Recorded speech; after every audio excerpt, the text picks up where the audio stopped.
virtuosa, quem achará? O seu valor excede o de finas joias, o coração do seu marido confia nela. Bom dia, queridas ouvintes, amadas irmãs. Graças ao Senhor, mais uma vez estamos aqui para desfrutar de mais provérbios. Hoje, 1º de setembro, o provérbio diz assim: cova profunda é a boca da mulher estranha, aquele contra quem o Senhor se irá, cairá nela. Provérbios capítulo 22, 14. Temos como título: Como fugir da impureza? Os homens, tendo conhecimento de Deus, não o glorificaram como Deus, nem lhe deram graças. Antes, se tornaram nulos em seus próprios pensamentos, obscurecendo-se-lhes o coração insensato. Por isso Deus os entregou à imundícia, pela concupiscência do seu próprio coração, para desonrarem o seu corpo entre si. Está registrado na carta de Paulo aos Romanos, capítulo 1, versículos 21 a 24. Essa é a sociedade em que vivemos. A sensualidade pode ser percebida na rua, na publicidade, em todo lugar. Nós que cremos no Senhor devemos fugir da impureza. Qualquer outro pecado que uma pessoa cometer é fora do corpo, mas aquele que pratica a imoralidade peca contra o próprio corpo. 1 Coríntios, capítulo 6, versículo 18. O uso de rigor ascético e repreensão não tem valor algum contra a sensualidade. Colossenses, capítulo 2, versículos 21 ao 23. A solução está em fugir das paixões da carne, do ambiente lascivo e seguir a justiça, a fé, o amor e a paz com os que de coração puro invocam o Senhor. 2 Timóteo, capítulo 2, versículo 22. Sim, o caminho está em despojar-se de toda a impureza e acúmulo de maldade, para escolher com mansidão a palavra em nós implantada, a qual é poderosa para salvar a nossa alma. Tiago, capítulo 1, versículo 21. Por hoje é só. Amanhã estaremos de volta neste mesmo horário com mais provérbios, palavras de sabedoria. Bom dia, queridas ouvintes, amadas irmãs. Alimento diário. Série Vida e Edificação. Autoria Pedro Dong. Leitura Giovana Maria Ramos Coutinho. Amém, bom dia. Mais uma segunda-feira na presença do Senhor. Vamos para mais uma leitura da segunda-feira do Alimento Diário, dessa série Gálatas, o único evangelho, o Evangelho de Cristo. O tema geral é a cruz, o marco da dispensação. Essa semana a leitura está baseada no tema Senhor Jesus, a pressão dos que defendem a circuncisão para não serem perseguidos. Então, a leitura é de Gálatas 5:11 e 6:12. E a segunda-feira o título é Somos testemunha de Cristo até os confins da terra. Leitura bíblica está baseada em Êxodo 19, do 4 ao 6, Atos 1:8, 3:6, 4:32, 8:1, 15:1, 21, 18 a 20 e Gálatas 1, 13 ao 14, 3 do 1 a 2.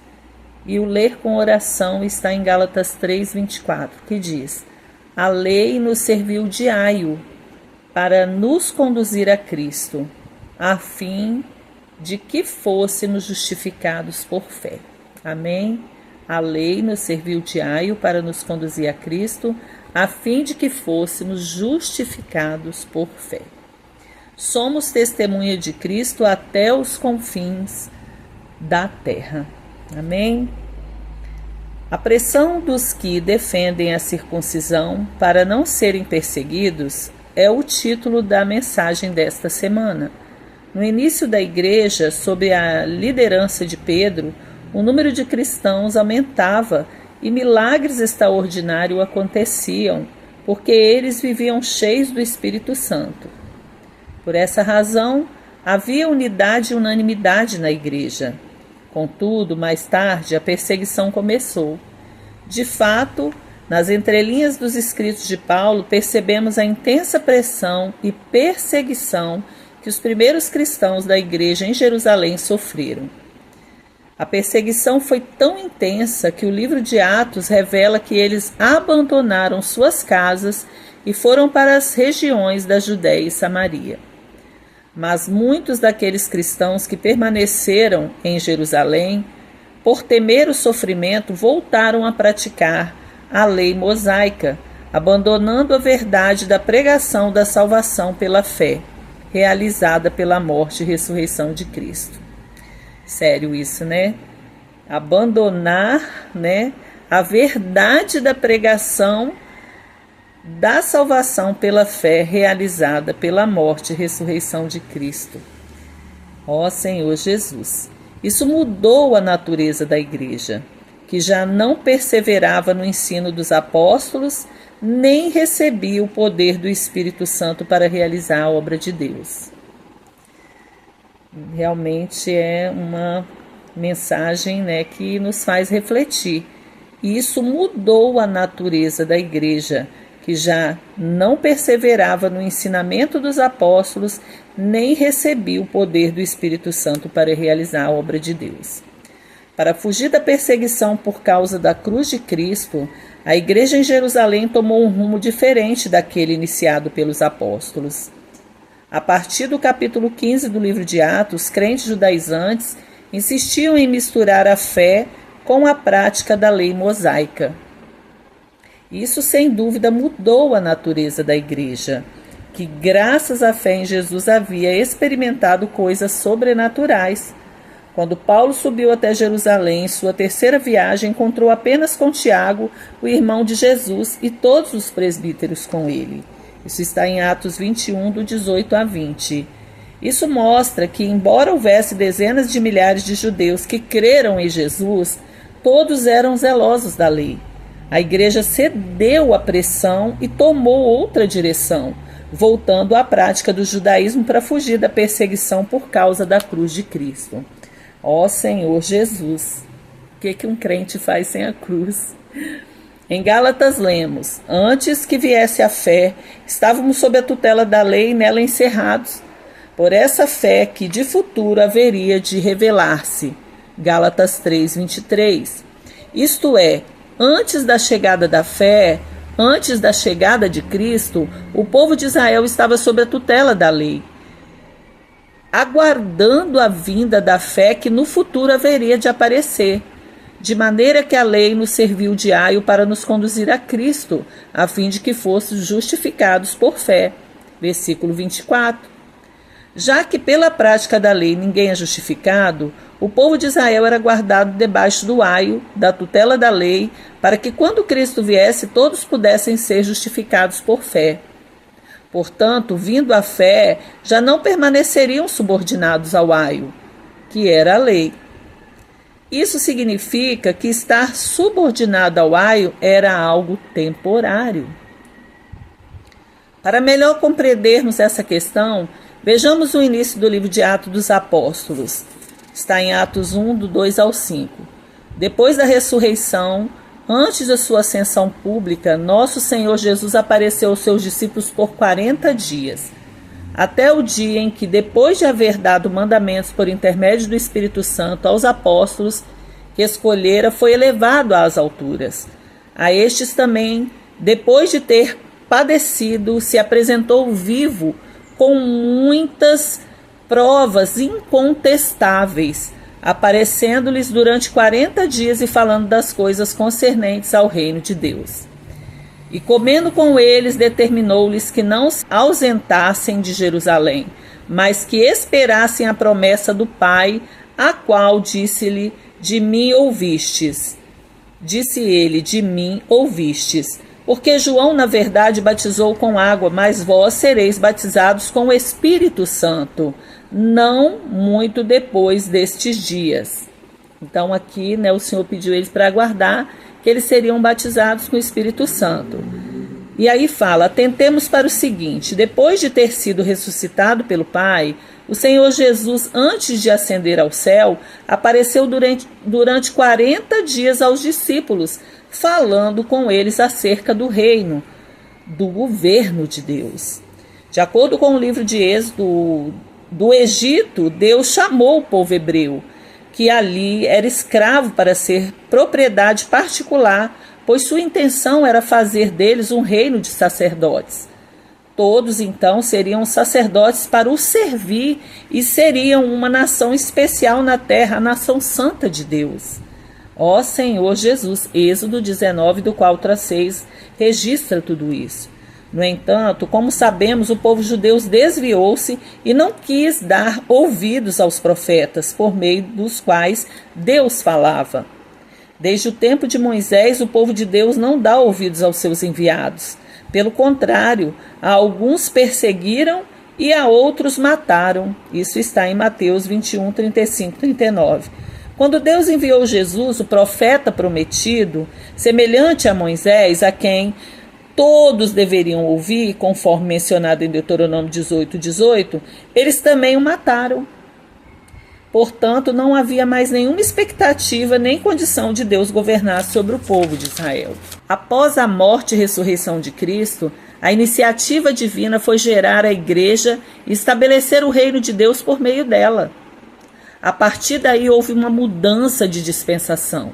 A dispensação da lei terminou com a vinda de Cristo e iniciou-se a nova dispensação da fé, que também é a dispensação da igreja e do Espírito. Desse momento em diante, vê-se que Deus estabelece seu governo na terra por meio da atuação do Espírito em sua igreja. Isso indica que a grande expectativa de Deus é governar a igreja, para assim voltar a governar a terra. É por essa razão que a igreja é o reino de Deus na terra.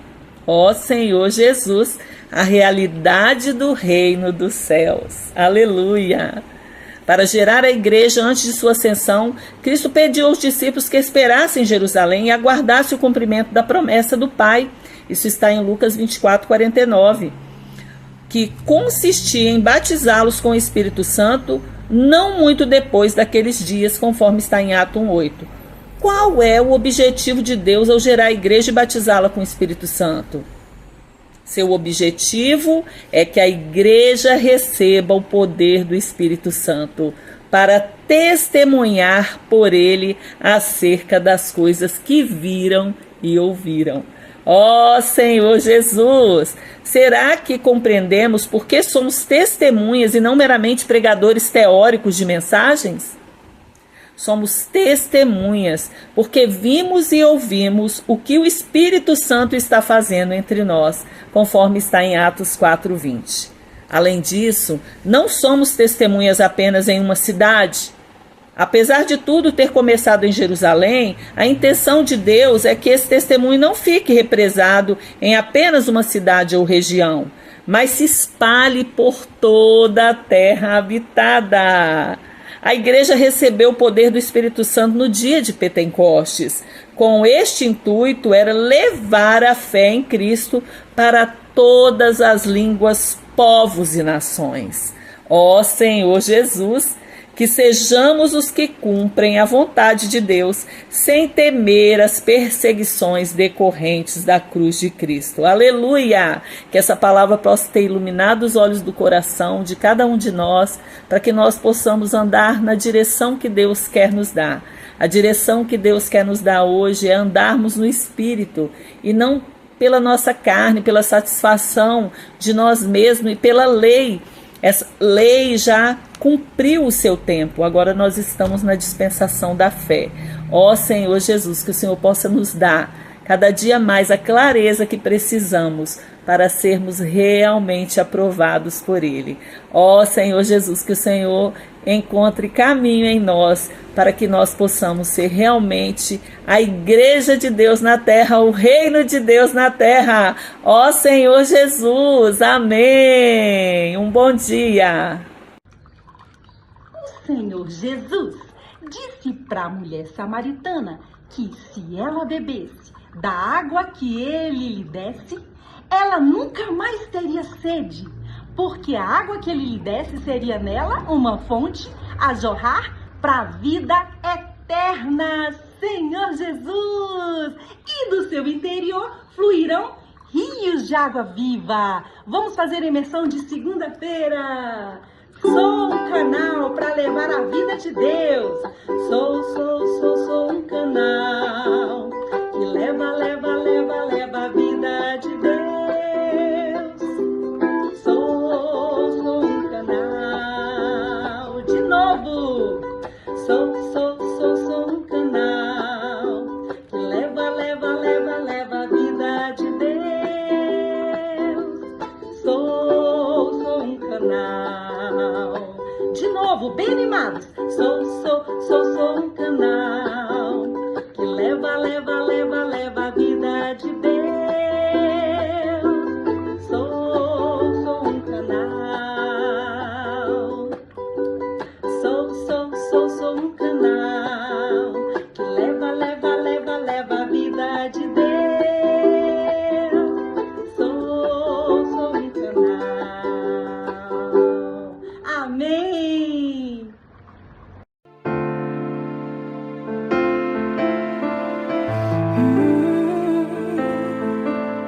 Bom dia, amadas irmãs! Desejo a todas vocês um dia abençoado e para toda a família. Que o Senhor seja com o nosso espírito, alma e corpo, né? Até a vinda do Senhor a gente possa cuidar das três partes do nosso ser, né? Agora é hora da gente buscar o Senhor, né? Ler a Bíblia. Então estamos aqui para mais uma leitura bíblica. E Lene e eu vamos proporcionar para vocês aí. Estamos lendo Jó. E ontem eu fiquei assim bastante impactada ali com o aparecimento do Senhor ali, né? Porque até então tava os amigos de Jó conversando com ele, né? E eles não estavam totalmente corretos, né? Assim, criticando, né? Supondo coisas, supondo que Jó estivesse em pecado, coisas assim. Mas Jó questionou o Senhor, né? Ele orou, ele perguntou muitas vezes para o Senhor por que ele estava passando por aquilo, né? Assim somos nós também, né? Quando a gente está em alguma tribulação, a gente pergunta para o Senhor, né? Senhor, por que eu? Por que eu, Senhor? Né?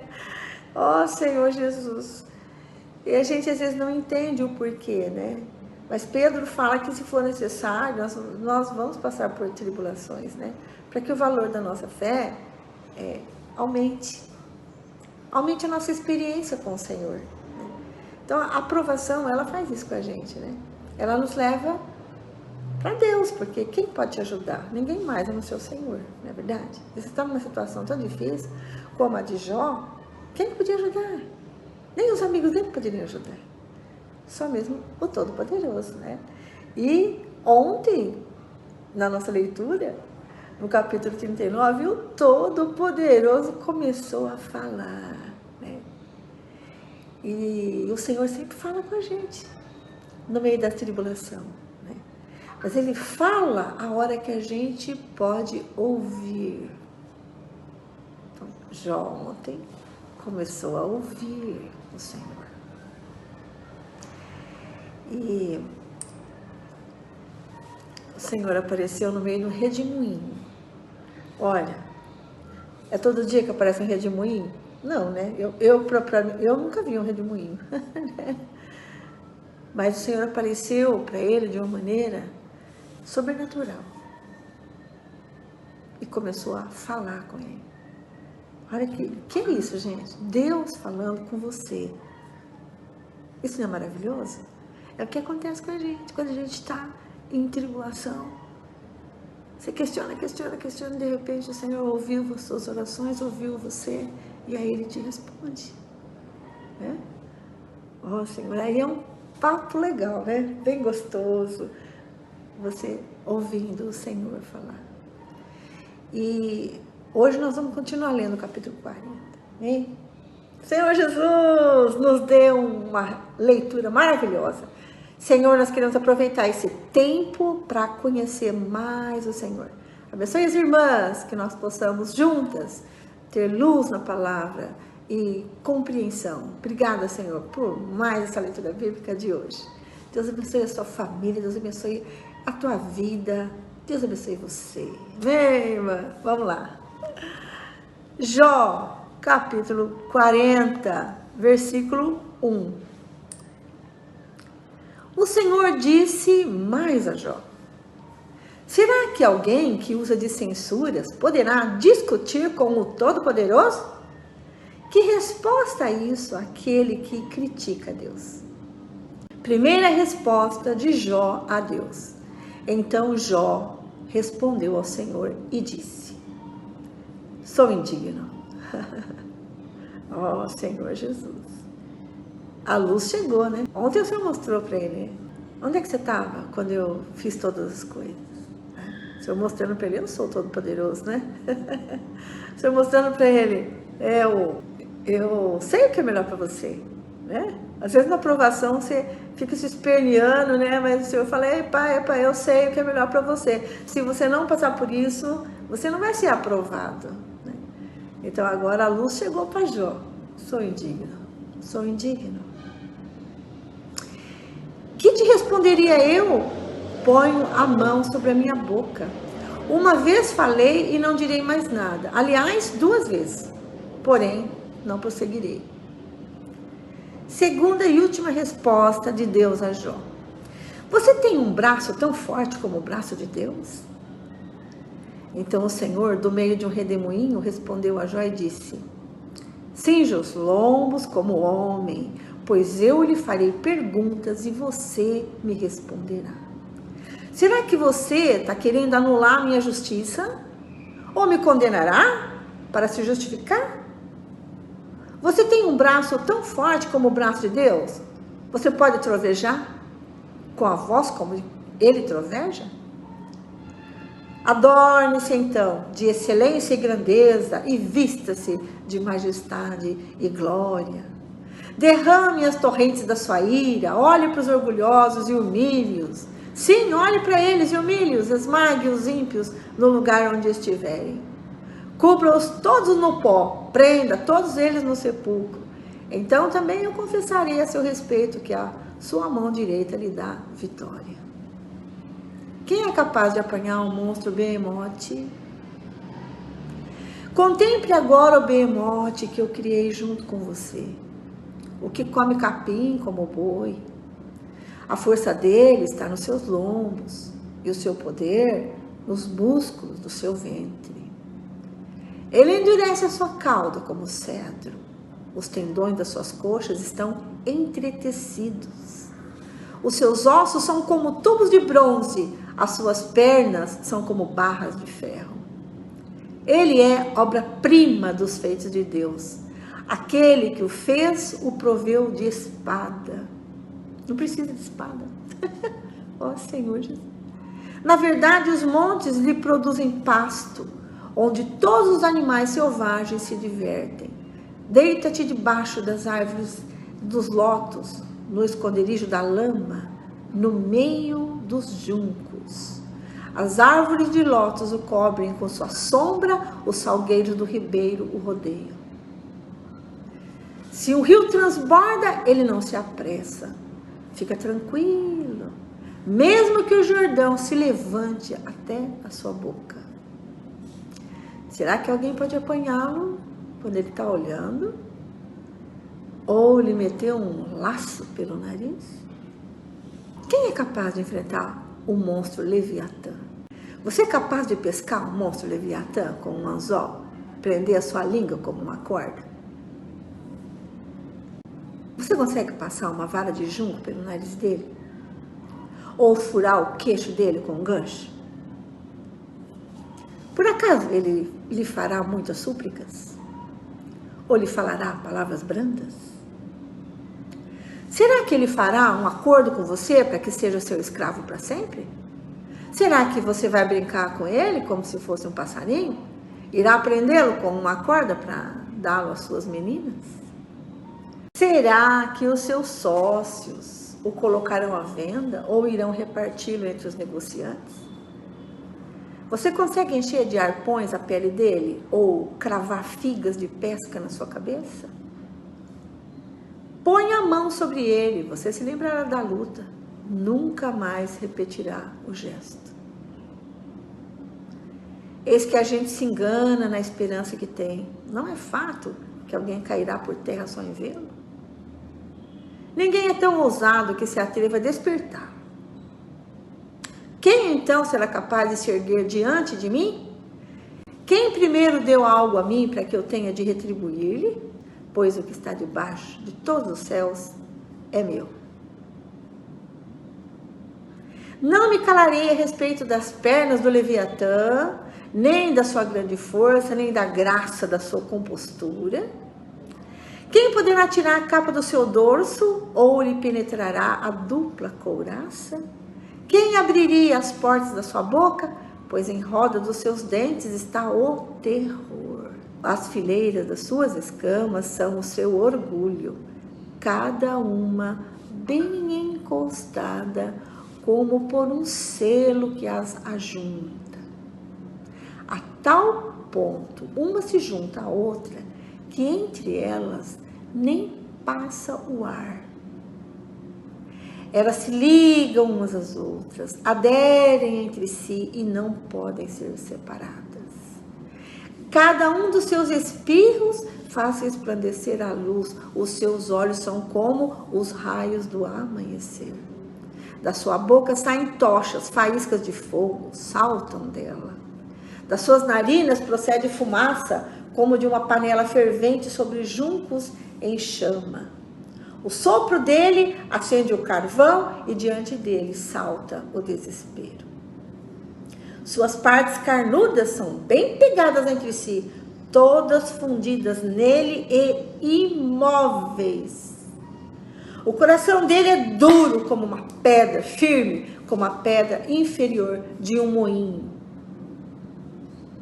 Quando ele se levanta, os valentes tremem. Quando ele irrompe, ficam como que fora de si.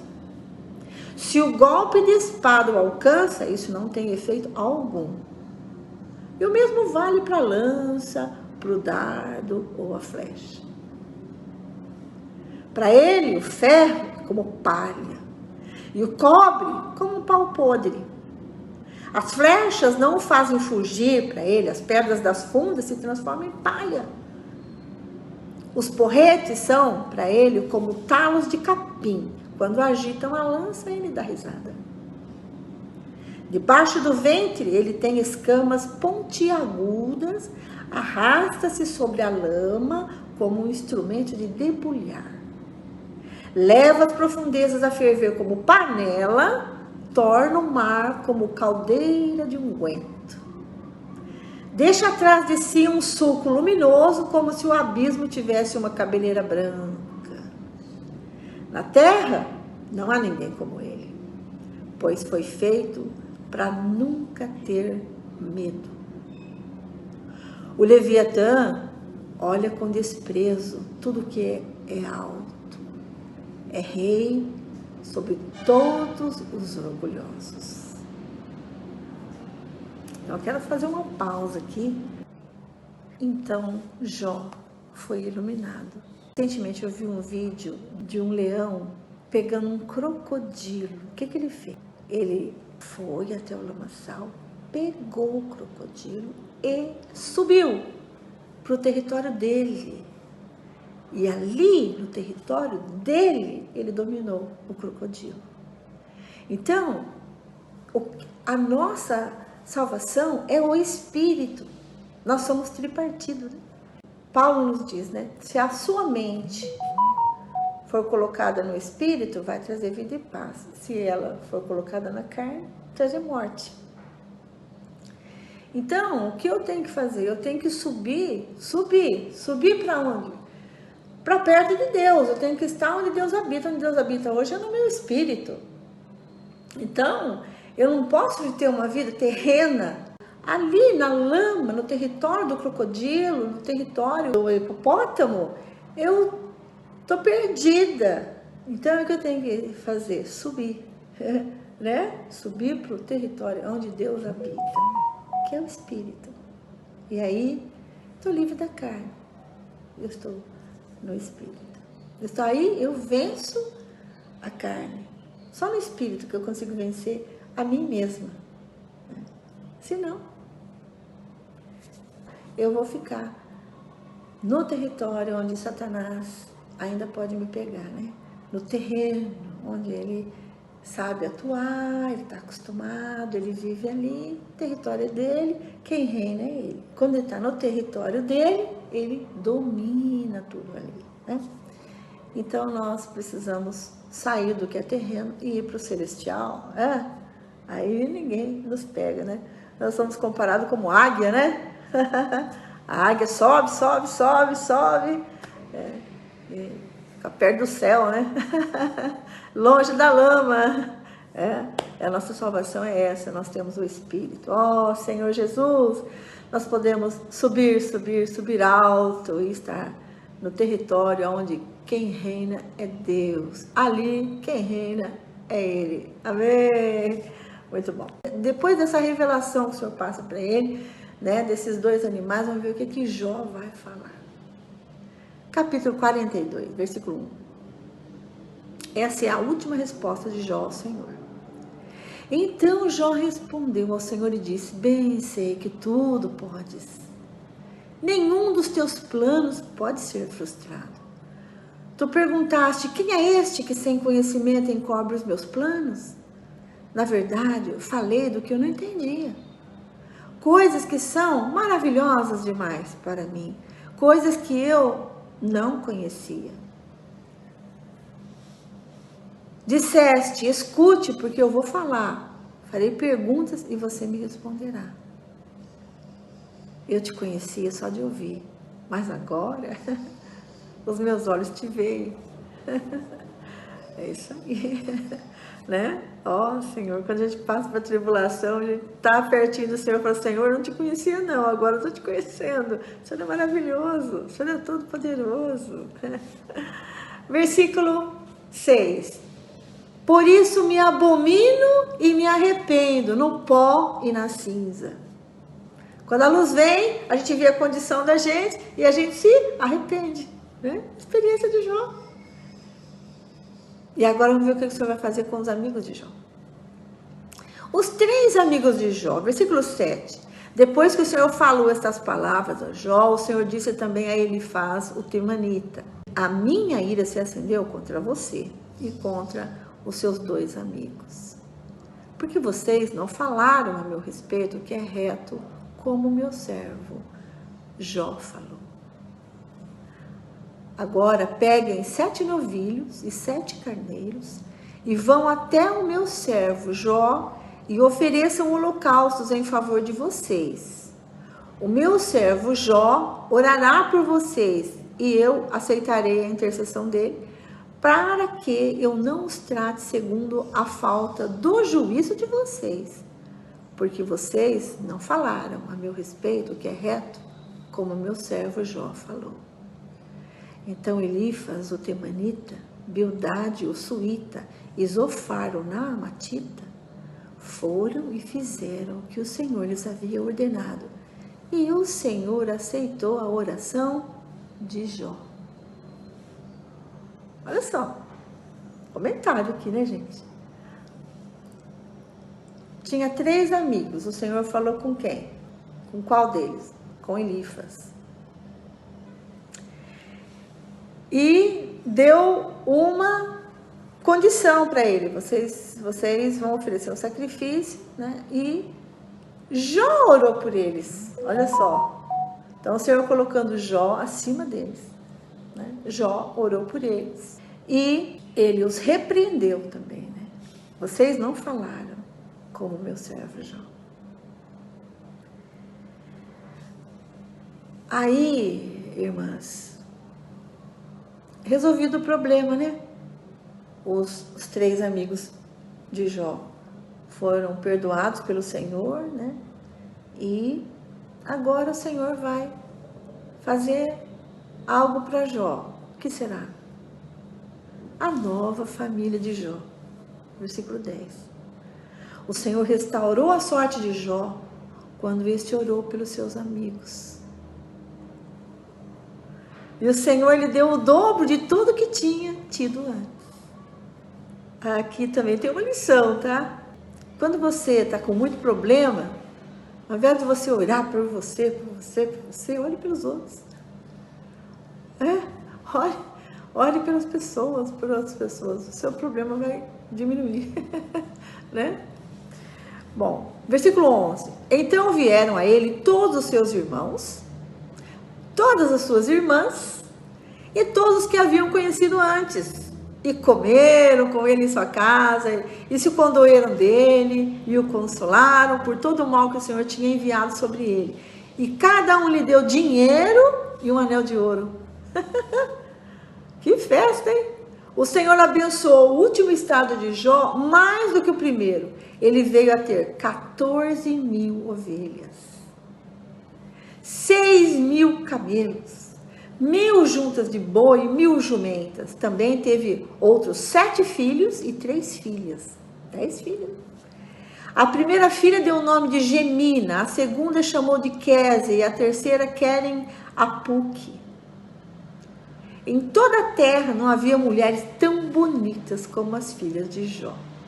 Seu pai lhes deu herança entre seus irmãos. Depois disso, Jó viveu mais 140 anos e viu seus filhos e os filhos de seus filhos até a 4ª geração. Então, o Senhor restaurou a sorte dele com 140 anos, né? E ele ainda viveu até 210. Pois é, e assim Jó morreu após uma longa velhice. Tem livro melhor que a Bíblia?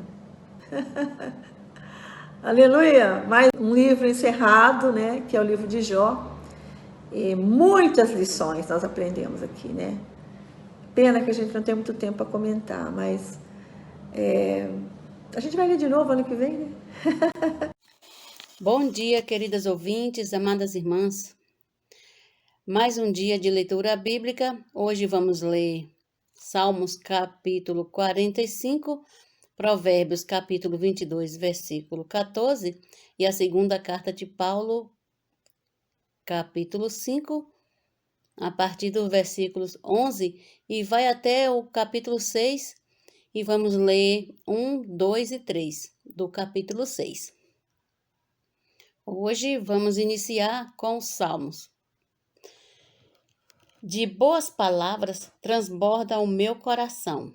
Ao rei consagro que compus a minha língua é como a pena de habilidoso escritor.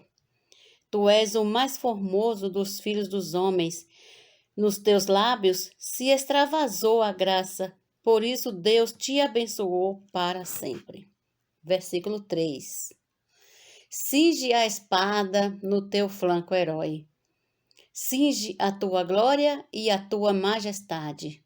E nessa majestade cavalga prosperamente. Pela causa da verdade e da justiça, e a tua destra te ensinará proezas. Capítulo 5. As tuas setas são agudas, penetram o coração dos inimigos do rei. Os povos caem submissos a ti. O teu trono, ó Deus, é para todo sempre. Cetro de equidade é o cetro do teu reino. Amas a justiça e odeias a iniquidade. Por isso, Deus, o teu Deus te ungiu com óleo de alegria, como a nenhum dos teus companheiros. Todas as tuas vestes recendem a mirra, aloés e cássia. De palácios de marfim ressoam instrumentos de cordas que te alegram. Filhas de reis se encontram entre as tuas damas de honra. À tua direita está a rainha adornada de ouro finíssimo de Ofir. Versículo 10. Ouve, filha, vê, dá atenção, esquece o teu povo e a casa de teu pai. Então o rei cobiçará a tua formosura, pois ele é o teu Senhor. Inclina-te perante ele. 12. A ti virá a filha de Tiro, trazendo donativos. Os mais ricos do povo te pedirão favores. Toda formosura é a filha do rei no interior do palácio. A sua vestidura é recamada de ouro.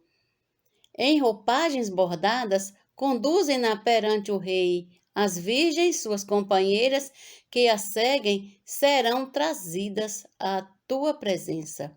Serão dirigidas com alegria e regozijo, entrarão no palácio do rei. Em vez de teus pais, serão teus filhos, os quais farás príncipes por toda a terra. O teu nome eu o farei celebrado de geração a geração, e assim os povos te louvarão para todos sempre. Agora vamos ler Provérbios, capítulo 22, versículo 14. Diz assim: Cova profunda é a boca da mulher estranha. Aquele contra quem o Senhor se irá, cairá nela. Vamos agora para a segunda carta de Paulo aos Coríntios, capítulo 5, a partir do versículo 11. O zelo apostólico de Paulo. E assim, conhecendo o temor do Senhor, persuadimos os homens e somos cabalmente conhecidos por Deus. E espero que também a vossa consciência nos reconheça. Não nos recomendamos novamente a vós outros, pelo contrário, damos-vos ensejo de vos gloriardes por nossa causa, para que tenhais o que responder aos que se gloriam na aparência e não no coração. Versículo 13. Porque se enlouquecemos é para Deus, e se conservamos o juízo é para vós outros. Pois o amor de Cristo nos constrange, julgando nós isto: um morreu por todos, logo todos morreram. E ele morreu por todos, para que os que vivem não vivam mais para si mesmos, mas para aquele que por eles morreu e ressuscitou. Assim que nós, daqui por diante, a ninguém conhecemos segundo a carne. E se antes conhecemos Cristo segundo a carne, já agora não o conhecemos deste modo.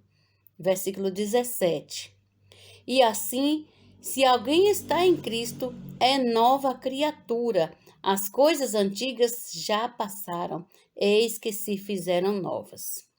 Ora, tudo provém de Deus, que nos reconciliou consigo mesmo por meio de Cristo e nos deu o ministério da reconciliação. A saber, que Deus estava em Cristo, reconciliando consigo o mundo, não imputando aos homens as suas transgressões, e nos confiou a palavra da reconciliação. Versículo 20.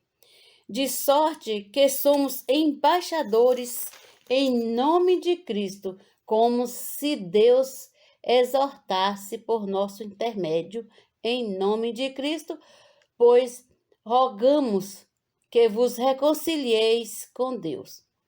Aquele que não conheceu o pecado, ele o fez pecado por nós, para que nele fôssemos feitos justiça de Deus. Capítulo 6, versículo 1. E nós, na qualidade de cooperadores com ele, também vos exortamos a que não recebais em vão a graça de Deus, porque ele diz: eu te ouvi no tempo da oportunidade e te socorri no dia da salvação. Eis agora o tempo soberano, oportuno, eis agora o dia da salvação. Versículo 3. Não dando nós nenhum motivo de escândalo em coisa alguma, para que o ministério não seja censurado. Queridas ouvintes, por hoje é só com a leitura bíblica. Amanhã continuaremos com a segunda carta de Paulo aos Coríntios, capítulo 6. Bom dia!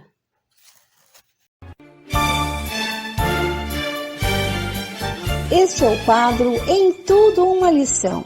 Sempre existe algo que podemos aprender com Taíka Saleb. Já estamos no tempo do fim. O que fazer neste período? Título de hoje: Preparar-nos para a volta do Senhor.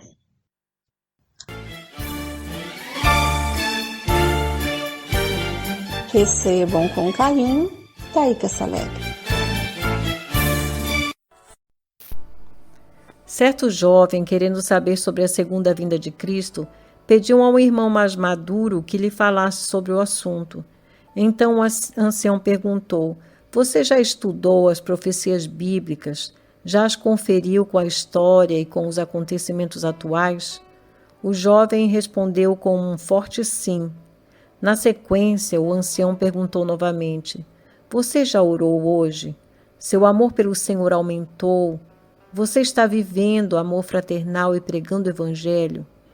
Os ombros do jovem descaíram e sua resposta foi um não breve e tímido. O experimentado ancião então disse: não se preocupe com os eventos exteriores mais do que com o que acontece dentro de você. Se o cenário da volta do Senhor está pronto, mas você mesmo não está, de que adianta? Senhor, muito obrigada pela tua advertência.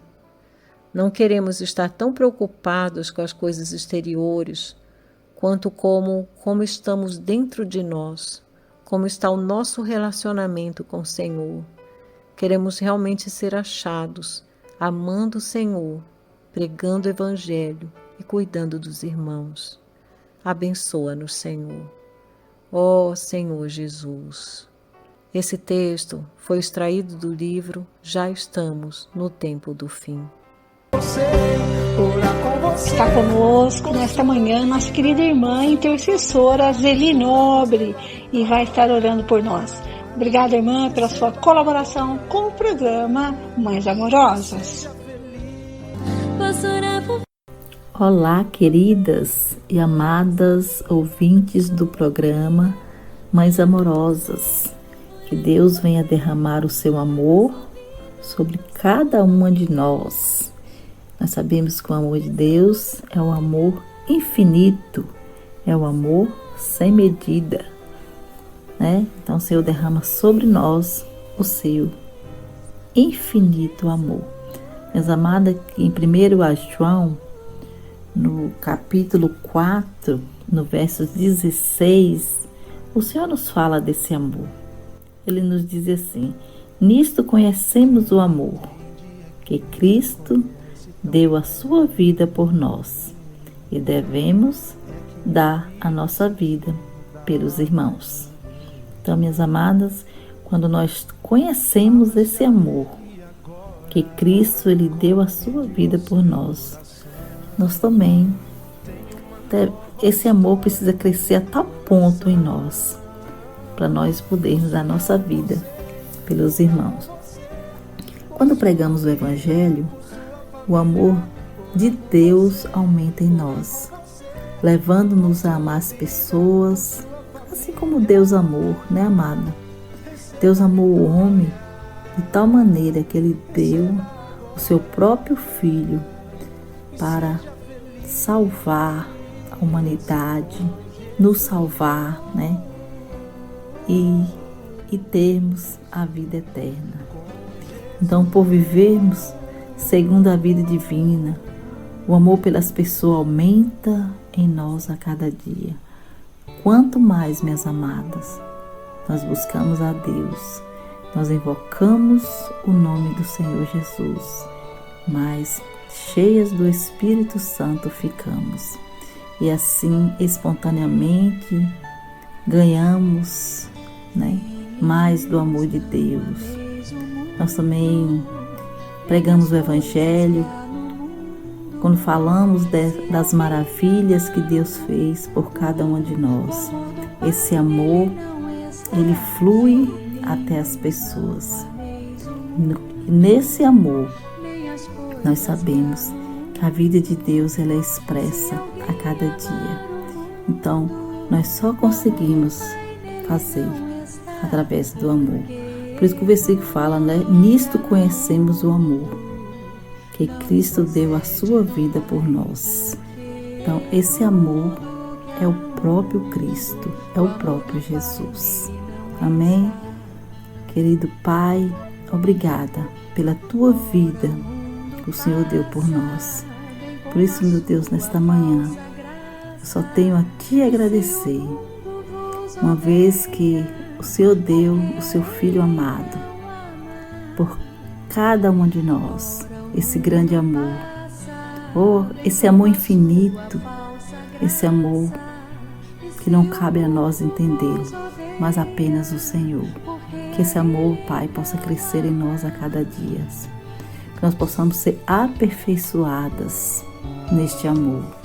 Deus, esta é a minha oração. Eu rogo em nome do teu Filho Jesus Cristo e te agradeço. Amém.